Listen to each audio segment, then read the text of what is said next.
Zach, have you ever been in a puppet show? You'd be surprised at how well a puppeteer I am.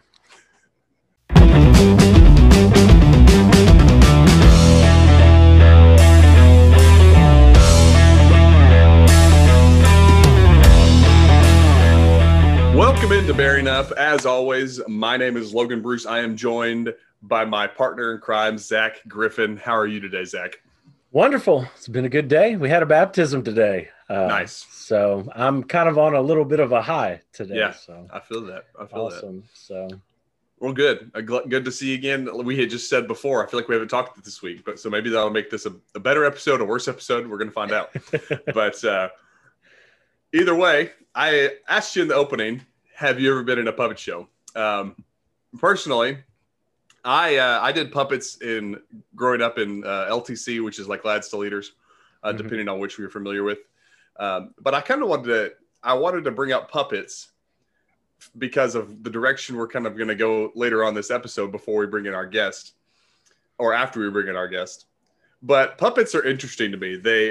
I immediately think of like the Muppets or Sesame Street, or horror movies, depending on how you associate puppets. But puppets always do the will of their masters. Like they don't have a choice in the matter, right? Always doing the will of their master. We're kind of going to lead into that in a little bit. And I didn't know, Zach, if you had any thoughts to throw out, but ultimately, in a way, we want to be puppets for God with a caveat. But I wanted to see if you had any thoughts on any of that. Yeah.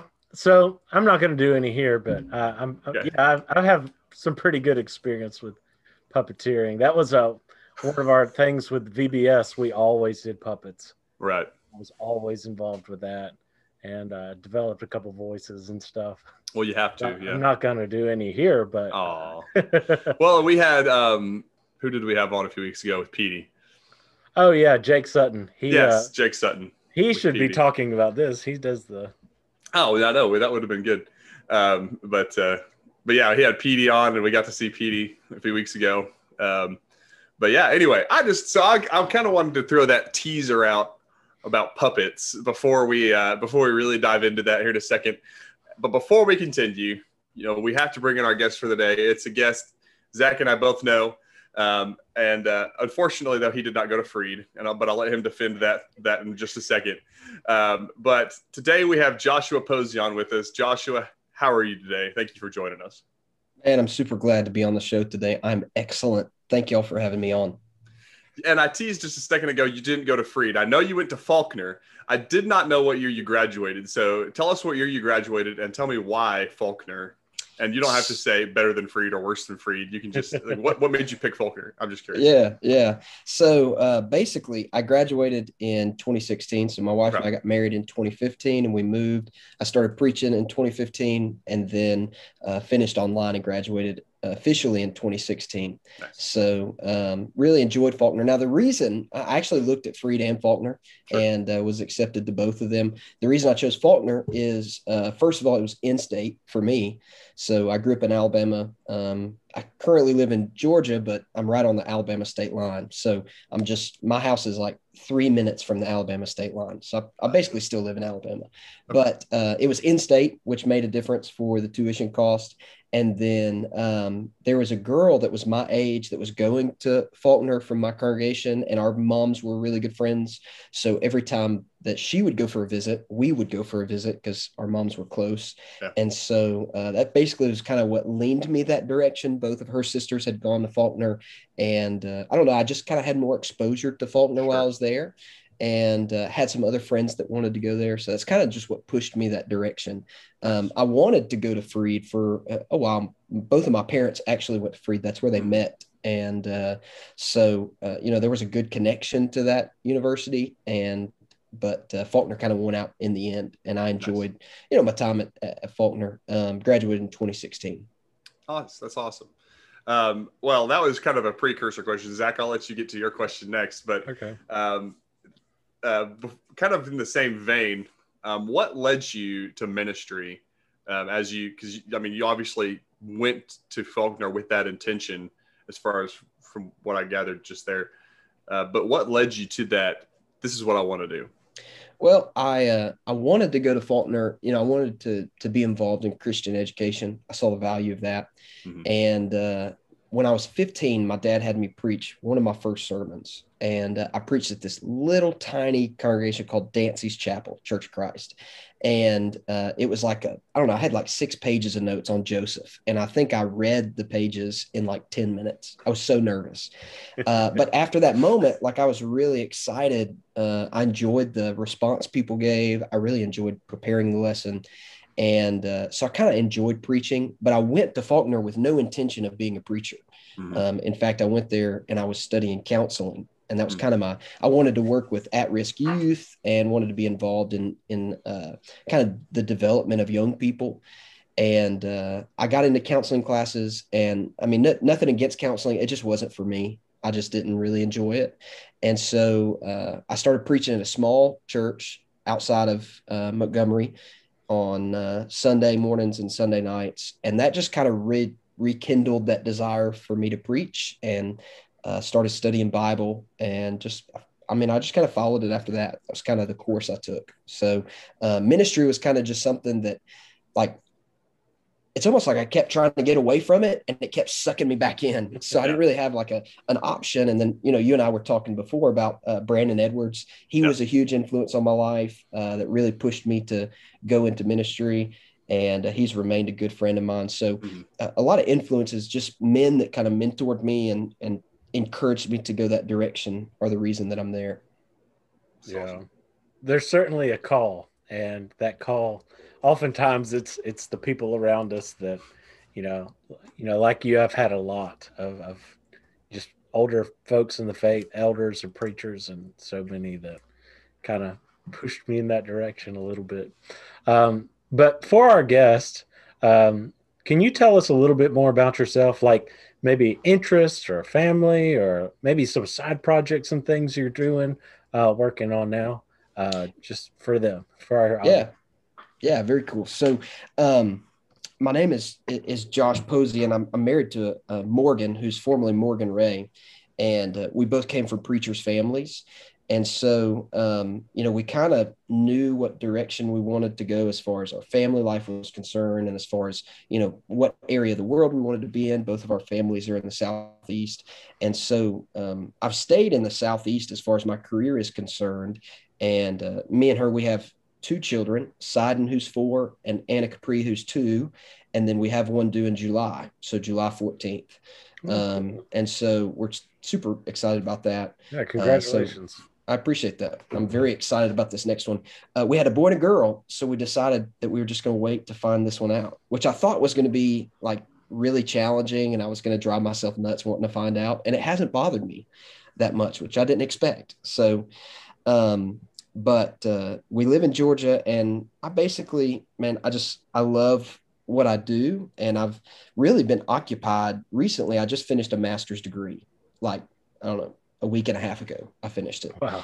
And so I'm kind of coming off of the mountain of that, being busy watching classes, 8 hours a week and all of that. But I really enjoy a few things. I love to read. I've always been a reader. I've read books my whole life. My sister, when I was younger, she forced me to do that. When I was in school, I hated to read, and she actually sat down on me and made me read. And when I didn't want to read, she would read to me. And through the course of that, I actually really started to love reading. And so I'm an avid reader. I brought it so I could show, I'm currently reading a book called Essentialism. And I could only get it on PDF, so it's printed. But Greg McCowan, and it's the disciplined pursuit of doing less. So I'm an avid reader, love to read. I also love to garden. I'm a big gardener. I love to grow a spring garden, and that's like my next thing on my list. Next week is to plant my garden and get it going. Tomatoes, squash, zucchini, strawberries. So I really enjoy doing that. I've tinkered around with woodworking over the years. I am, some people say that they're not a master of anything. They're a jack of all trades, but a master of none. And I don't know what the step below a jack of all trades is, but I'm below that. So I've tinkered with like woodworking and mechanics work and just little things here and there. So, but I'm an avid reader, and I love to garden. So, and I like people. I like to talk to people and get to know people. I don't know if you would call that a hobby, but I just really enjoy getting to know individuals. And I have found that there are so many interesting people in this world. And if you just take the time to get to know them, I mean, they're a tremendous blessing to you. So that's kind of the things I enjoy to do. Well, cool. Awesome. I'm glad you shared that because, like, I don't know, sometimes people, like, they put preachers up as, like, they're kind of a different species. They're like a different animal. They fit a mold, but they forget that they're, you know, human too, and they have different interests and things like that. So thanks for sharing all of that. Yeah, cool. Definitely. Appreciate it. That's pretty cool. I would say that you and I are flip-flopped on gardening and woodworking. Like I built this chair I'm sitting in. I like to do little woodworking things, but as far as gardening goes, I have 2 oak trees in 5-gallon buckets on my back porch, along with a blueberry plant that I was given. Cool. And so I'm just trying to keep them alive. Yeah. But anyway, yeah. So another question that I'm always interested in. So you were the pulpit preacher at is it Bowden? Bowden, yeah. Bowden. Okay, I was like, I know I'm going to pronounce it wrong no matter how I say it. But you're the pulpit preacher there. Are you the only minister there? Yeah. So when Morgan and I got married, we were planning to get married. We had no plans of what we were going to do. I had no idea. Right. I had the opportunity to do an internship that was going to pay like $250 a week. And we were going to try and live in an apartment that would cost more than I was getting paid. So we had no idea what we were going to do. And so an opportunity opened up in a little town about 45 minutes from here in Alabama called Lineville, Alabama. Nobody really knows where that's at, but if you've ever heard of Backwoods Christian Camp, that's where that camp is located. Okay. So a job opened up there. They were looking for a preacher, and I took that job. It was a smaller congregation, maybe 40 or 50 members, you know, and it was like a good place for my wife and I to get started. Mm-hmm. And so I stayed there for 3 years, and they didn't have any elders. And so I wanted to really work with elders. I wanted to be in a place where my kids would have friends. So this opportunity in Bowden just opened up. I actually never wanted to be in Georgia, to be honest with you. I planned to go to, a little biased. Yeah. Georgia is a great place. They're at least on the Lord's time, right? So we were on the right time, Eastern time. But I always wanted to be in North Alabama, where my parents are from, where I grew up. And it just worked out to be here. And so this congregation is a little larger than Lineville. It's about 100 members. And we have elders and deacons, but I'm the only like minister on staff here. Right. So there's some people that I work at like in connection with, but I'm the only minister on staff here. So as being the only minister, I've never had that experience. Zack is doing that right now, but how do you approach that responsibility? Like, what do you look at it differently than if you had a co-minister? Like, what is your daily approach like as far as that goes? So I don't know, man. I've kind of experienced a lot of like times where I've stretched myself too thin. So that's one of the dangers of being the only person at a congregation is you stretch yourself too thin. You try to do too many things and you can't do any of them well. My current approach, as you can tell from the book I'm reading, Essentialism, is that I'm trying to focus on one thing. So my job is to preach, and that's like I teach class every Sunday, every Wednesday. I preach twice on Sunday and do a devotional on Wednesday. And I teach for a local school of preaching here in Georgia. And so my focus is just to prepare lessons. And that's what I'm trying to do. Ultimately one day I want to be on some kind of team ministry mentality. I think that would be a tremendous blessing. I would love to do that. But right now my approach is really just to focus on like what I'm doing and to do it as best as I possibly can. And that's to preach and teach. So it does limit, the things I can do because I love technology, anything tech related. I really enjoy it. I love youth group things. I love to work with young people. In fact, I finished a youth day like 2 hours ago. I love to talk to young people and work with them.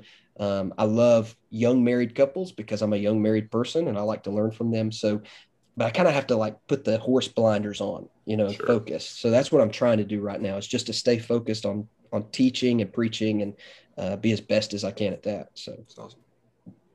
Okay. Well, we actually just established elders last Sunday.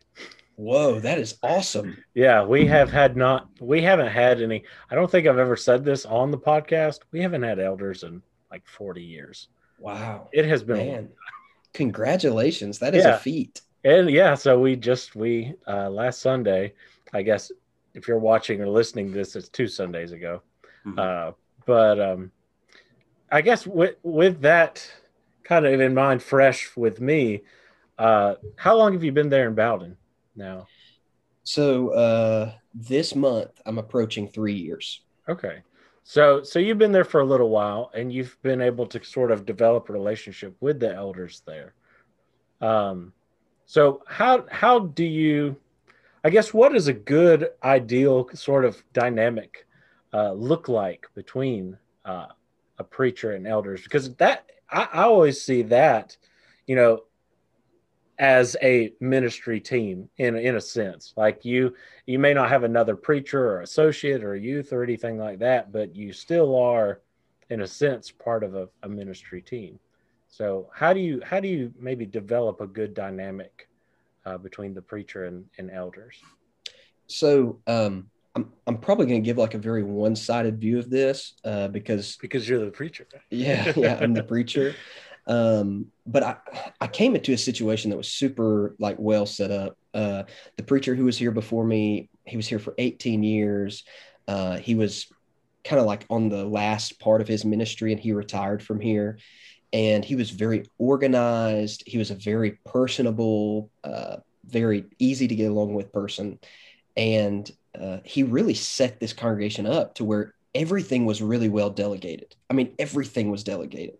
And so when I came in here, I didn't have to like sort through a mess of responsibilities, who does what, and try to develop like a working good relationship with the elders.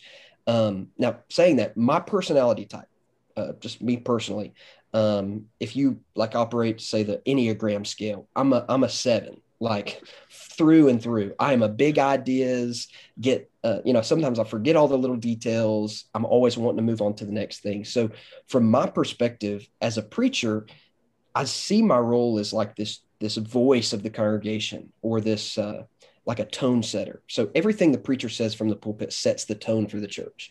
Like if I talk about how everybody is always so wrong and we are always so right, eventually the congregation is going to take on that mentality, and everybody's going to have that prideful worldview, right? Mm-hmm. And so they'll view everybody else as wrong and I'm the one that's always right. So I try to like set the tone and then work alongside of them by me focusing on me and them focusing on their work. So it's really easy for the preacher to kind of be like a proxy elder, where he does all the things the elders does, and he teaches the way an elder should teach, and he is involved in people's lives the way an elder should, but he's not an elder. He's just a proxy elder. He's a pastor, right? That's the system we've created. And so from my perspective, the balance of that relationship is to let the elder be the elder and the preacher be the preacher. Let the elder take the responsibility of shepherding and overseeing and doing the intricate, like life transforming personal work that an eldership should do as a group of men. And then the preacher take on that role of that, the big picture. Where are we headed? How are we getting there? What does the Bible say about it? And constantly just being the support to push people to the elders. I don't know. There's a lot of factors that determine that relationship, but the preacher elder relationship, just from my perspective, and that's the reason I came here, was to learn this, is that like they really do, they oversee the congregation, and I'm a part of that. Right. And so, the way I submit to them sets an example for the congregation, and the way that my family interacts with them sets an example for the congregation. And so, from my perspective, I guess, I don't know if that answers your question, but that's kind of my viewpoint, is that, I'm trying to push and look forward to the future and set, cast visions for the congregation. And this is where we want to be in a year. And these are the things we want to do. And then, respect that leadership to kind of submit and follow what they say, and how they want things to be done. And I'm always reminded of that passage in, is it Hebrews 13? Probably. Where it talks about how the elders watch over the souls of the congregation. Yes, yeah. And let's see. Yeah, remember your leaders and those who spoke the word of God to you. Consider the outcome of their way of life and imitate their faith. That's the ESV, Hebrews chapter 13 and verse 7. That might not be the passage I was thinking of, but that's a good one. I was thinking of the passage where it says, let them lead with joy. Yeah, basically. That's a little further down, I think. Okay, yeah. I was in the right chapter, maybe. Verse 17, not 17. There you go. Submit to them, for their keeping watch of your souls as those who will give an account. Let them do this with joy and not groaning, for that would be of no advantage to you. So I also think of the position of the preacher of celebrating the elders and lifting them up and encouraging them. And sometimes preachers consider themselves the Moses who has to have his hands held up. But I like to think of the preacher as like the person holding up the hands of the elders. Yeah, Aaron. Yeah.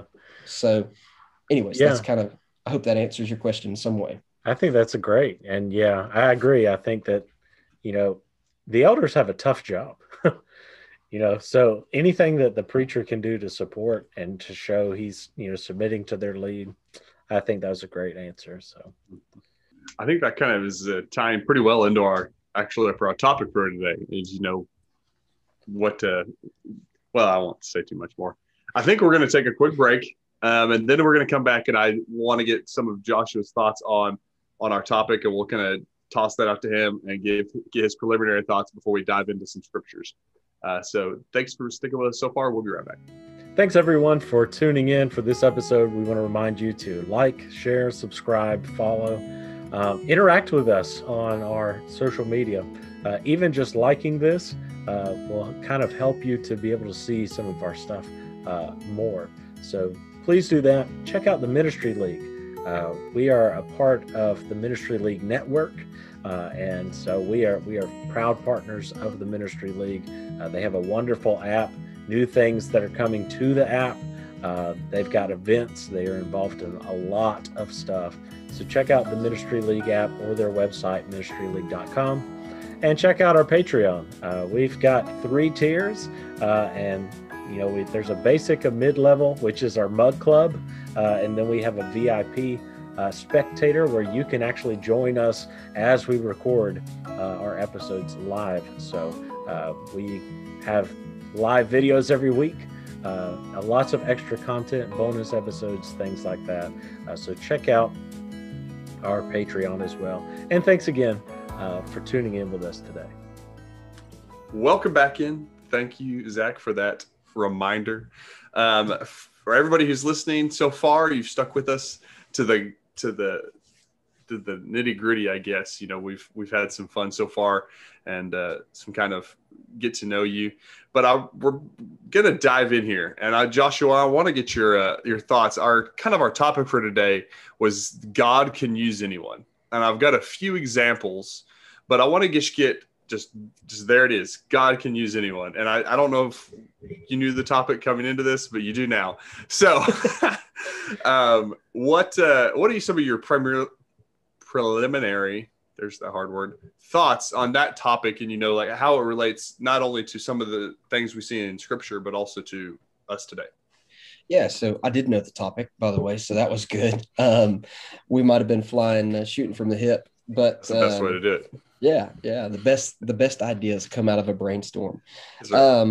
But I really like this topic. And, just personally, as an individual, I have often had this feeling, I've watched these great preachers, people that I've looked up to for years. So my whole life, I've always listened to David Shannon's sermons. I've always loved listening to that guy preach. I mean, he is super talented. And there's just I could go on and just list hundreds of them.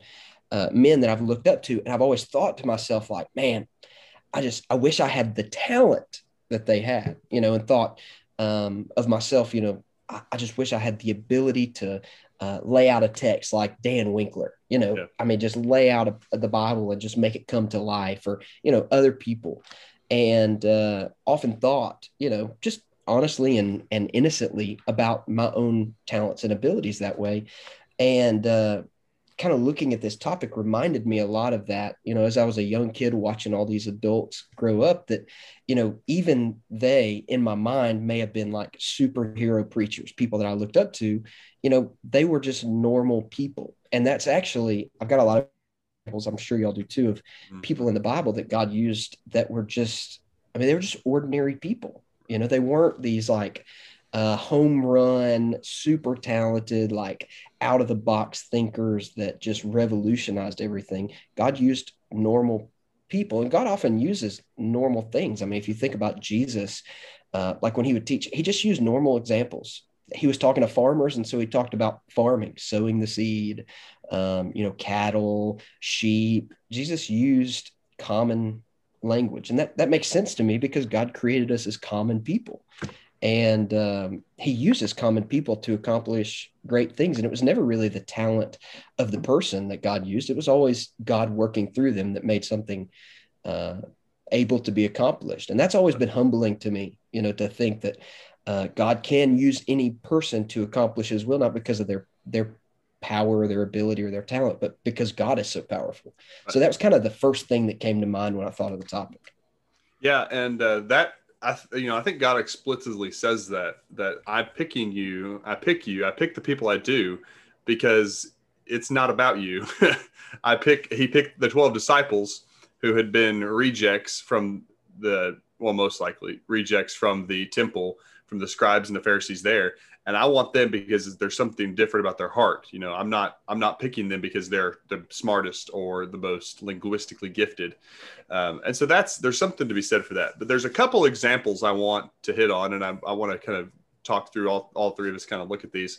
And the first one we've been talking about, and I always heard it, and Zack said the same, pronounced as Jerubbaal.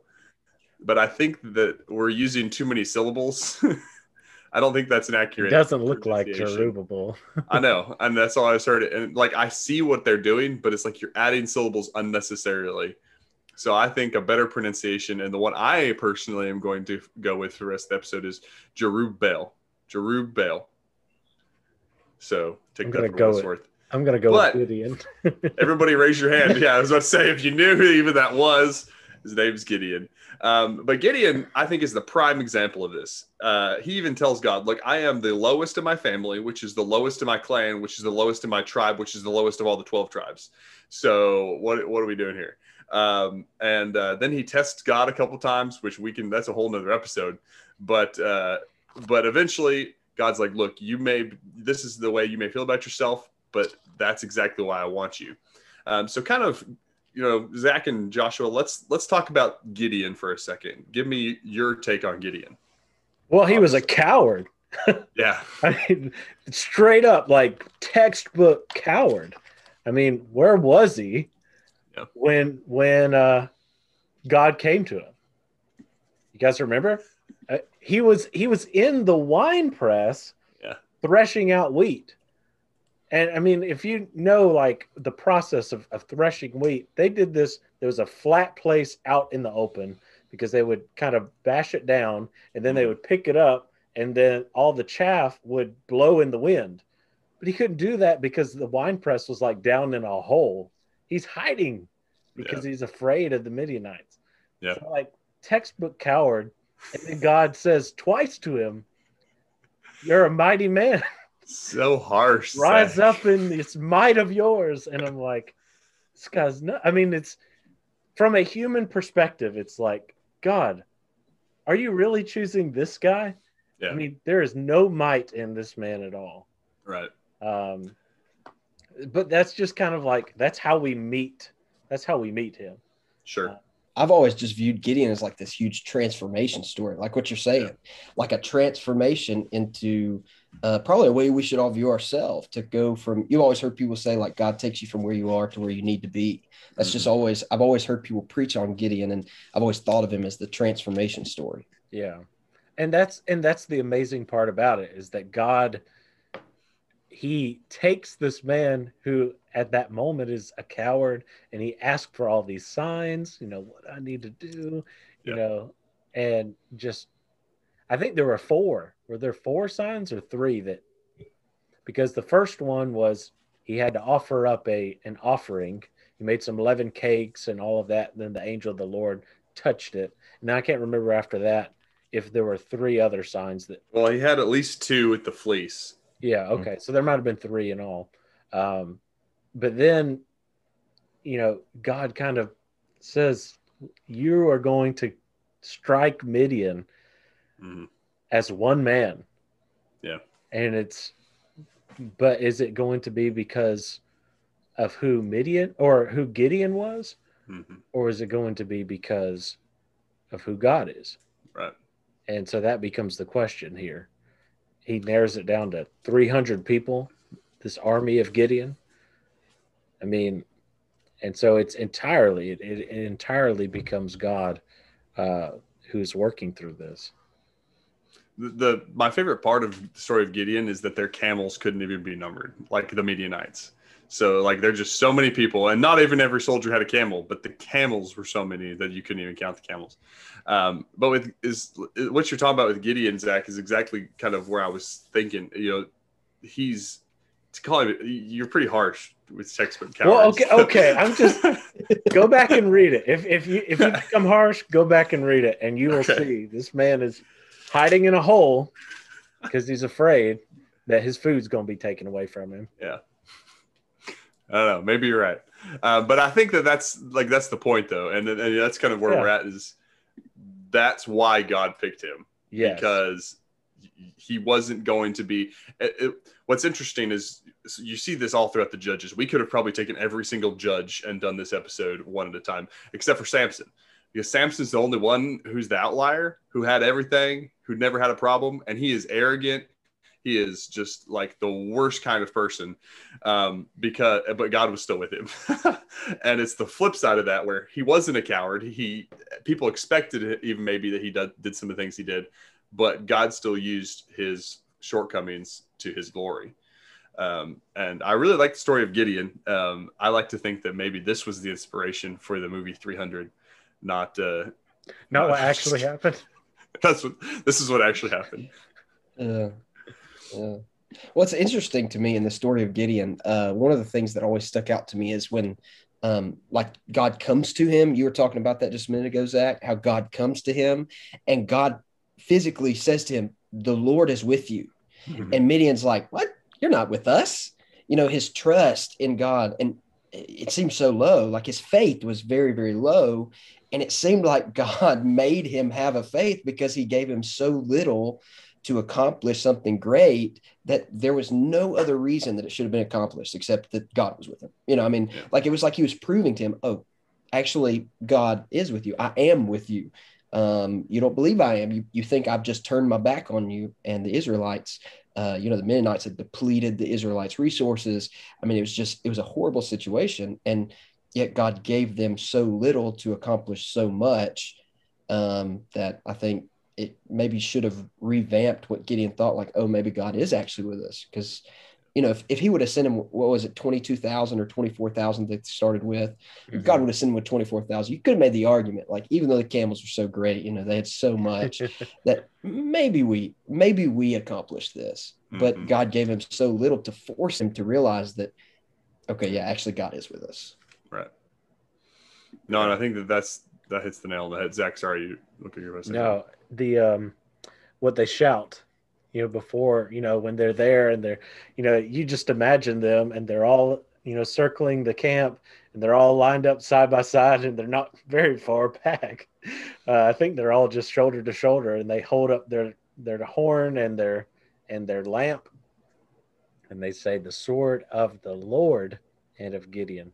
It was Gideon that he had chosen to lead them, but it was really the sword of the Lord that was able to overcome them. And I believe what happened was they were so afraid they started killing themselves, right? And so this was something that through this providential action, that God, he was the sword that actually brought about their demise, their defeat. So yeah, I've often heard people describe that like as God, because of the great noise caused the confusion that all the comrades thought that like their fellow soldiers were their enemies. And so God destroyed them from the inside out, and it really wasn't Gideon at all. Yeah. Yeah. So yeah, providential. I mean, like, no, there's no way Gideon could have took credit for all of that. Mm-mm. They basically used Gideon and the 300 guys as like a musical instrument, like Yeah. But I do want to say that okay, let's say I did go a little bit harsh on him. It was true in the end. He was a mighty man of valor because he stood in faith with the Lord when he stood there going up against that city. I mean, that's a faith that's to be commended. Standing there with 300 men, ready to go, and so at that point, his might was the Lord's strength. Yeah, the might was his faith in God, and so he did become a mighty man of valor. Yeah, I wouldn't have stood up there with 300 guys. I'd have been like, y'all have a good night. Peace out. That's for sure. Yeah.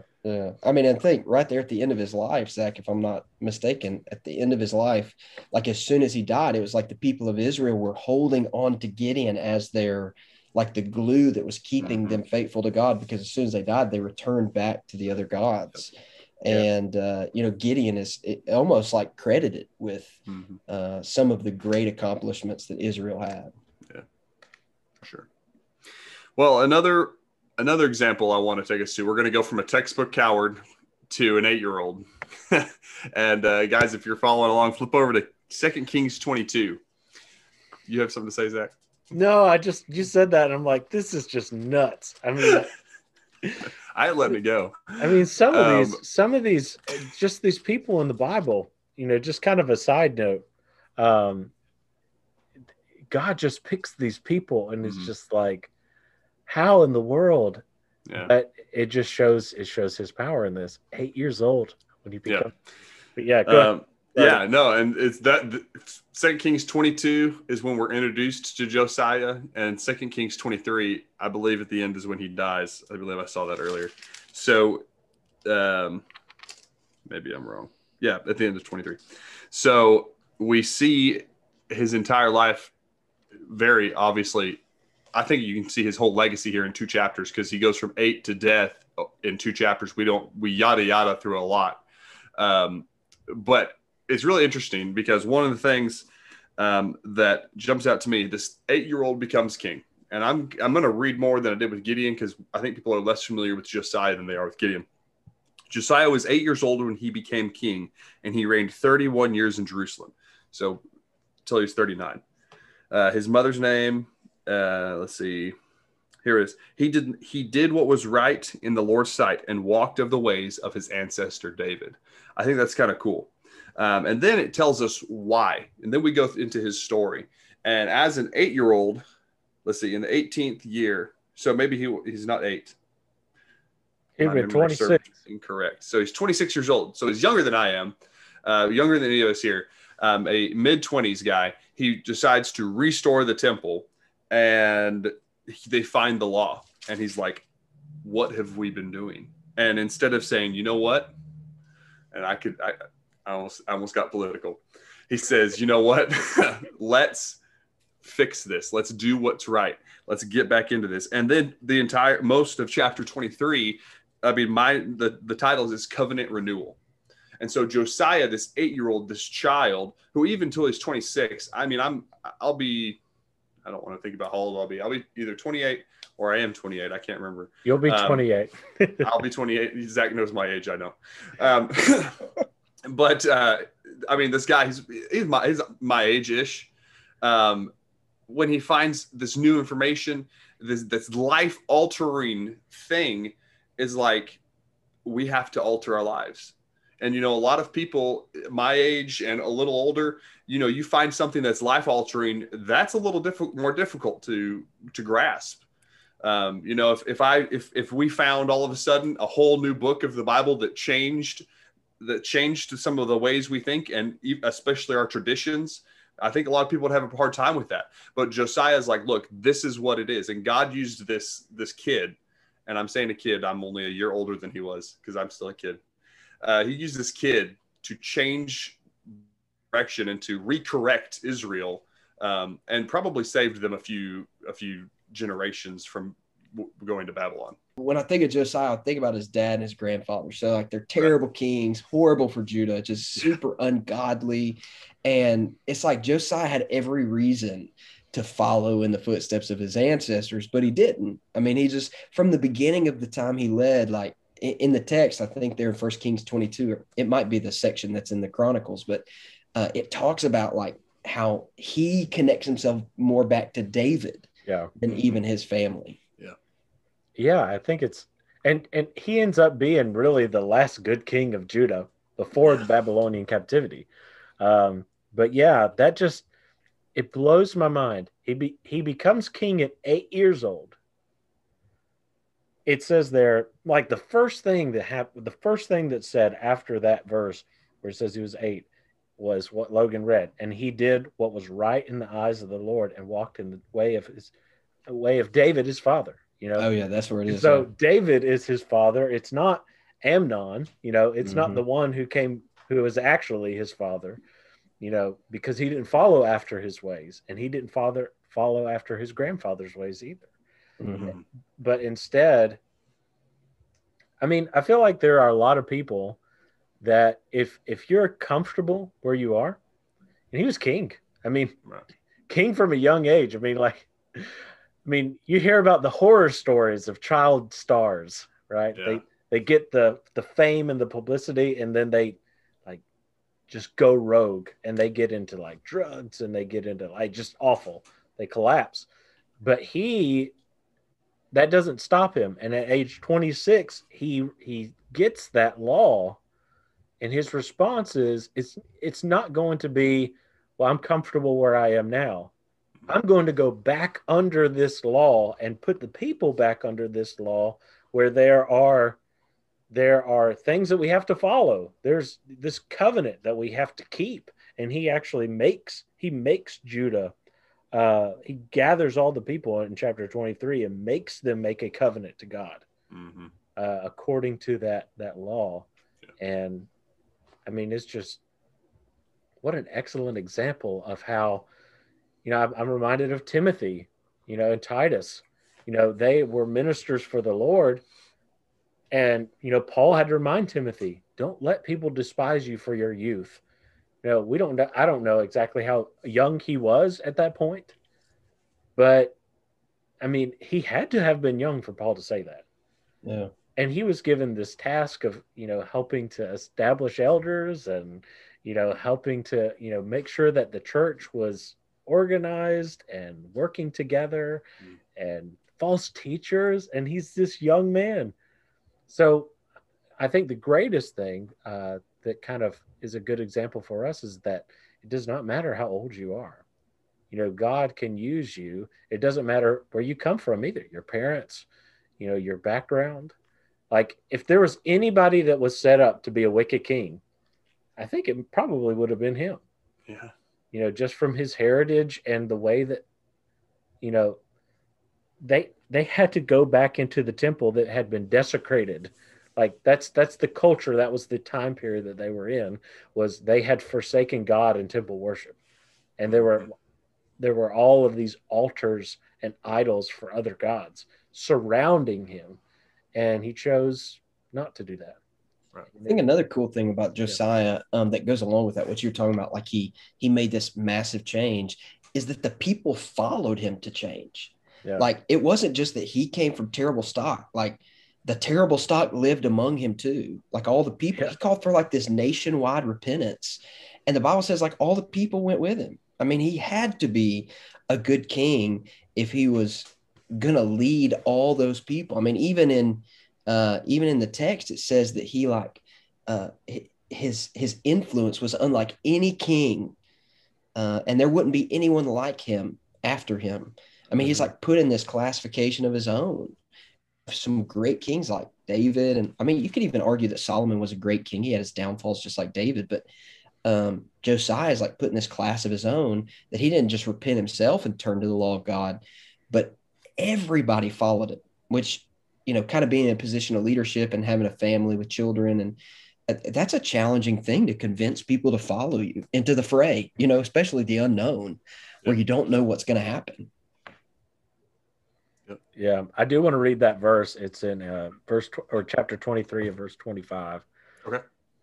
Before him, there was no king like him. And so that's like, I mean, you have David and you have Solomon, but it says before him, there was no king like him who turned to the Lord with all his heart, with all his soul, and with all his might. Does that sound familiar? Yeah. Right? And then continue, according to all the law of Moses, nor did any like him arise after him. Yeah. I mean, he was following that greatest command, that Shema from Deuteronomy chapter 6. And it's explicitly stated in that sort of way. And so that's just like, wow. He answered when the Lord called. And I think kind of getting into this idea that God uses people, we've got to answer the call before, I think God can use anyone, and he even uses people who are not Christians, but for us to accomplish his will in this earth, as we are called, we have to answer the call. And that's what he does. Yeah. And that's a great point there, Zach. So one thing before we move on from Josiah that always has stuck out to me is this is what I think of when I think of him. A lot of our storytelling, a lot of our stories, even dating, even stuff like Beauty and the Beast, anytime there's a child monarch, it never ends good. It's never good. The kid always ends up being a terrible, terrible ruler that either gets overthrown or just is a terrible person.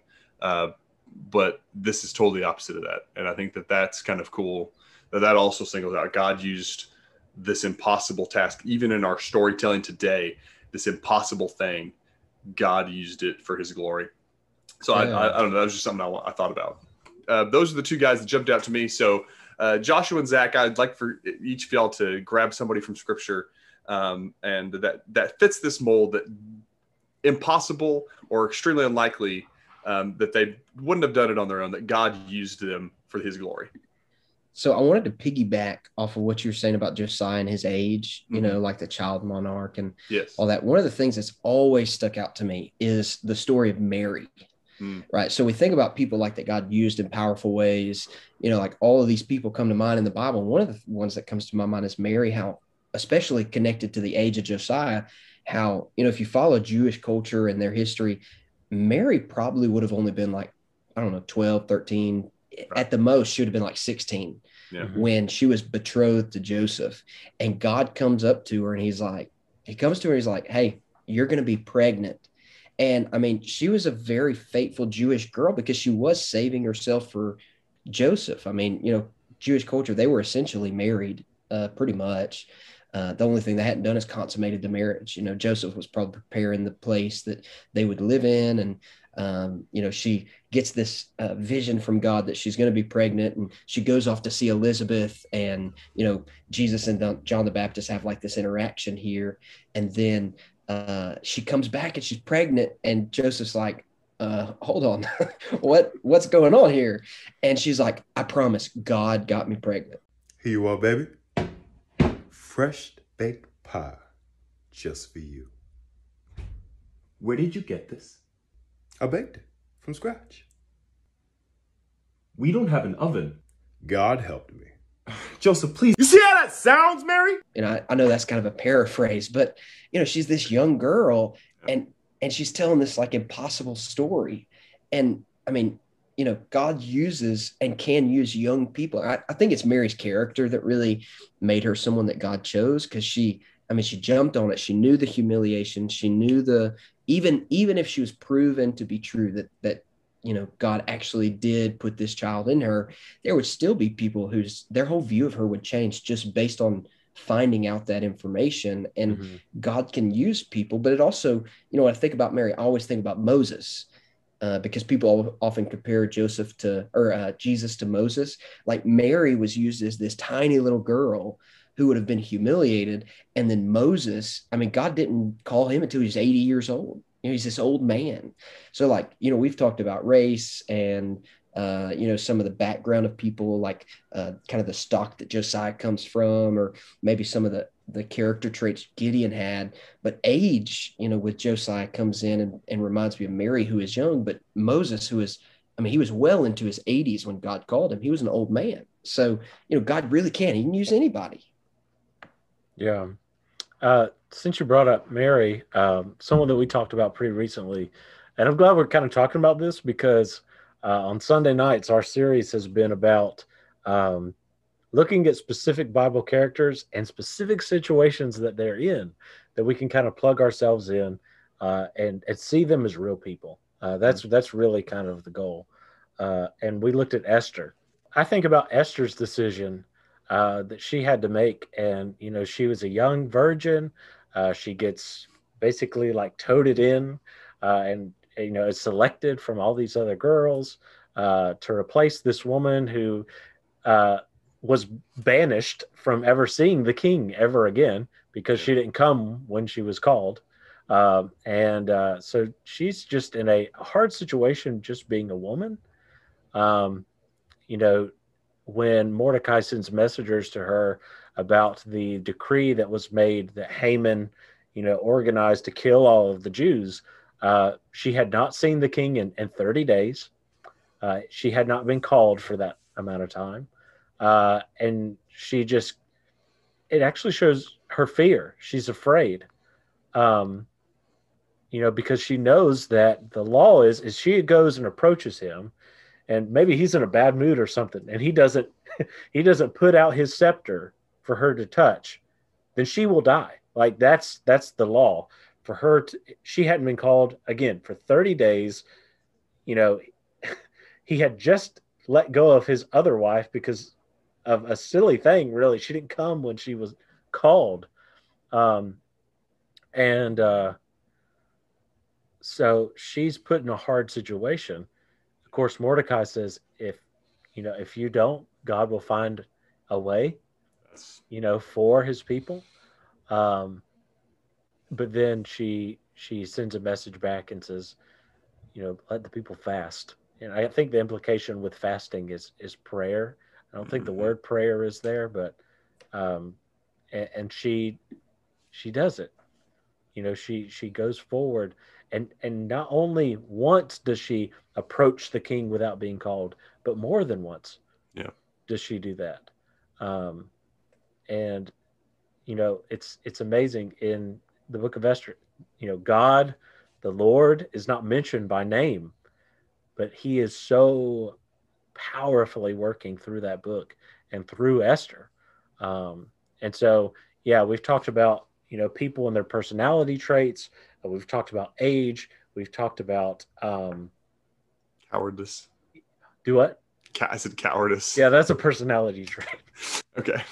But we've talked about all these things, and there are even the sexes.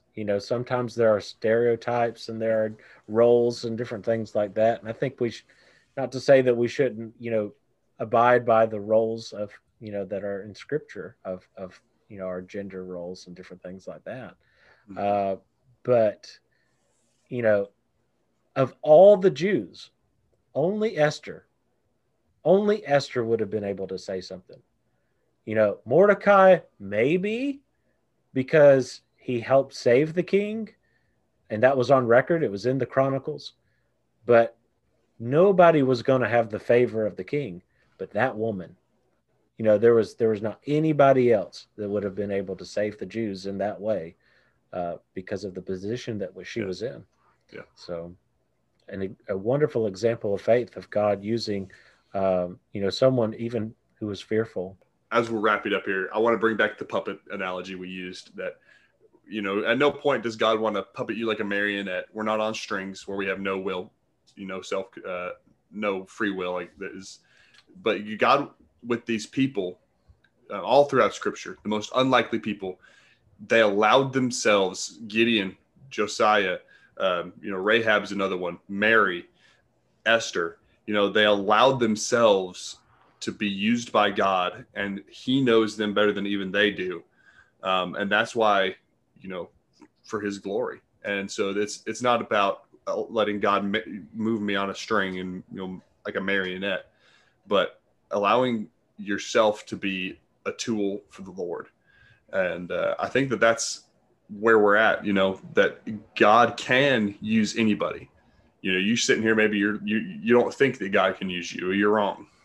God used the worst people. He used the most cowardly people. He used the youngest people. He used the oldest people. He used the worst people for his glory. And I think that is the message I want everyone to take home from today. Yeah. I think it's 2 Corinthians chapter 5. Yeah. And I believe it's 2 Corinthians 5 or 2 Corinthians 3, talking about our, God makes his appeal through us today. Yeah. We are ministers of reconciliation, we are ambassadors of Christ. And so we should understand that there's a call for us. But are we going to answer it? Each one of these individuals that we saw, there was a call. There was a call. Gideon's was to fight. Josiah's was to lead. Mary's was to mother. And Esther was to, be brave and make that decision to say something. And so we each have a call. And I think sometimes it coincides with our talents, the abilities that we have.